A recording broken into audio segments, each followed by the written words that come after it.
उपासना कर कर कर चले गए, पर वो भगवान शिव को नहीं जान पाए।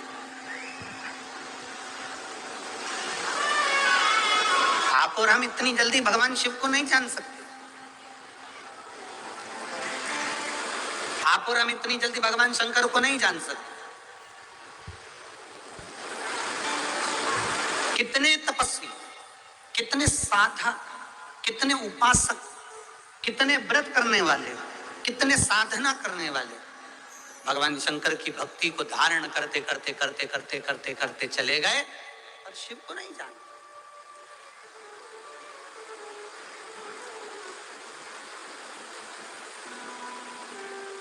आप में से कई माताएं ऐसी हैं, जब मंदिर में पूजन करने जाती हैं तो 2-4 माताओं को राय देकर आती हैं। अरे तुझे नहीं आती ऐसे पूजन करा कर, अरे तुझे नहीं आता ऐसे जल चढ़ाया कर, अरे तुझे नहीं आता तू ऐसा करा कर, अरे तुझे नहीं आता ऐसा करा कर। मेरी उन माताओं से निवेदन है, आपको जो आता है ना वो आप अपने दिल में रखिए। अगर उसको बताना ही है ना तो मंदिर से बाहर निकल कर बताओ, पर मेरे महादेव के सामने कोई राय मत दीजिए, कोई विचार मत दीजिए।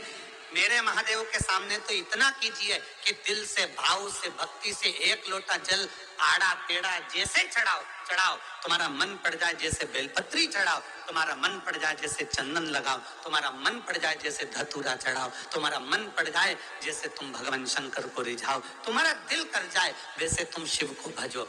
उल्टा भजो, सुल्टा भजो, जैसा भजोगे तुम्हारे ऊपर है। बीज पृथ्वी के अंदर डाला जाता है, खेत में डाला जाता है, वो उल्टा है कि सीधा।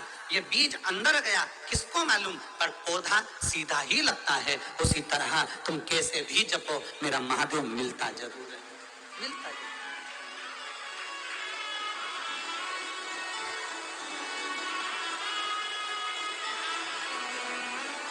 हमारी आदत होती है, हम 4 लोगों को जाकर बताते हैं तूने ऐसा गलत कर दिया, तूने ये गलत कर दिया। नहीं, शिव के सामने नहीं।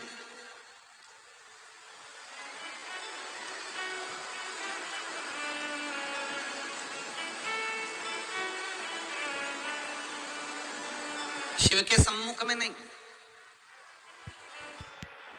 हम अगर देवादिदेव महादेव को रिझा रहे हैं तो उसमें हमारे भाव ये होना चाहिए कि जैसे भी भजो शिव मिलेगा, भगवान शंकर जरूर प्राप्त हो।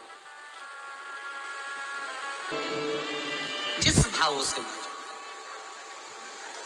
जिस मन से भजो। मरा मरा मरा मरा मरा मरा मरा कहकर भी पार उतर गए।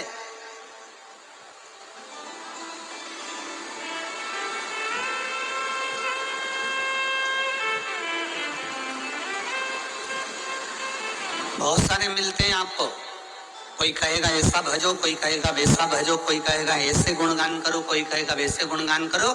शिव महापुराण की कथा कहती है तुम्हारा दिल जैसे कर जाओ, तुम्हारा मन जैसे कर जाओ। आप में से कई माताएं ऐसी बैठी है जो सावन के सोमवार का व्रत करती है। कौन कौन ने करा था सावन के सोमवार का व्रत? हमने भी करा था, तो हम भी उठा। ठीक है, आप लोगों ने व्रत किया ना।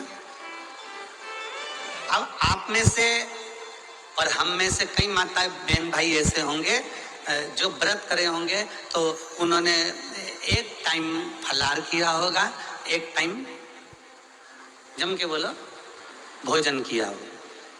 आप में से कई लोग ऐसे होंगे जिन्होंने एक टाइम फलाहार करा तो दूसरे समय पर भी फलाहार किया होगा। आप में से कुछ लोग ऐसे होंगे जो एक टाइम केवल फलाहार करे होंगे, दूसरे समय कुछ भी नहीं लिया। बोलो बोलो, सही है कि गलत है? अब ईमानदारी से बोलना। आप में से कई लोग ऐसे होंगे जिन्होंने दिन भर कुछ भी नहीं खाया होगा, केवल एक गिलास दूध, एक फल और बाबा का प्रसाद लेकर और व्रत कर लिया।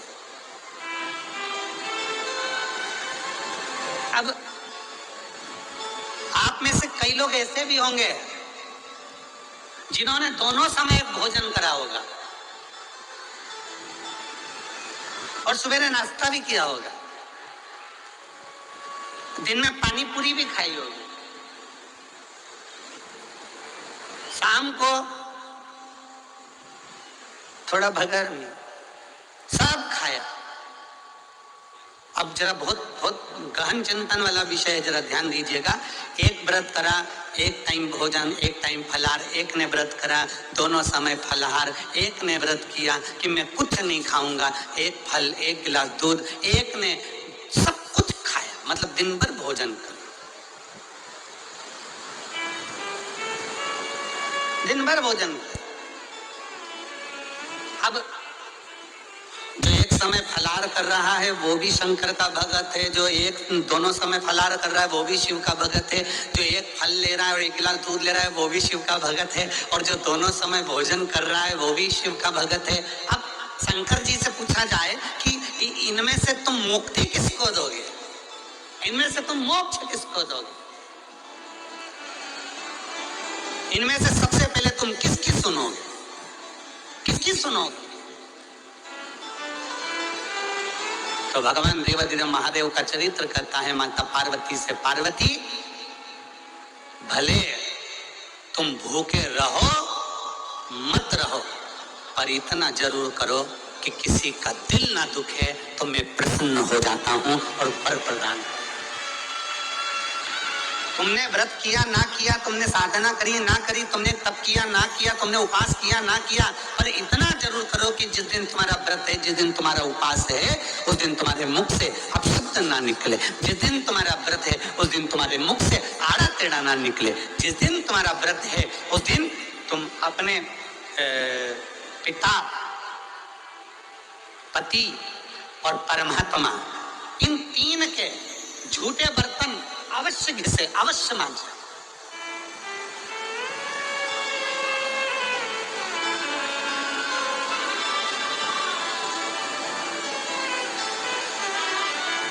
घर के सारे बर्तन, बर्तन मांजने वाली कोई आए वो मांजे, मना नहीं है, पर 3 बर्तन अपने को खुद मांजना चाहिए। पहले नंबर पर पिता के झूठे बर्तन, दूसरे नंबर पर पति के झूठे बर्तन, और तीसरे नंबर पर परमात्मा के झूठे बर्तन हमें स्वयं मांजना चाहिए, हमें स्वयं।